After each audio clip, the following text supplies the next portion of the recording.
గాయత్రి అంటే గాతారం త్రాయతే ఇది గాయత్రి, గయాం త్రాయతే ఇది గాయత్రి.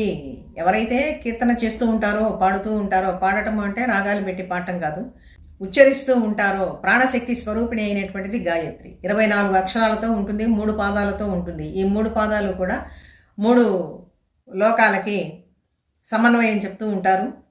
ఛందస్సులన్నింటిలోకి కూడా గాయత్రి చాలా శ్రేష్టమైనటువంటి ఛందస్సు. ఎక్కువ అక్షరాలు 24 అక్షరాలు ఉన్నాయి.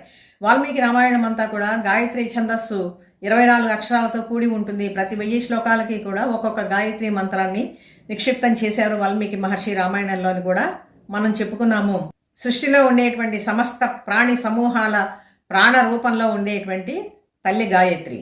గాయత్రి మంత్రంలో ఉండేటువంటి 3 పాదాలు కూడా భూలోక, భువర్లోక, సువర్లోకాలకి సంబంధించినటువంటివి అని చెప్పి చాలా విస్తారంగా చెప్తారు గాయత్రి మంత్రాన్ని గురించి. దేవి భాగవతంలో కూడా చాలా విశిష్టమైనటువంటి వృత్తాలు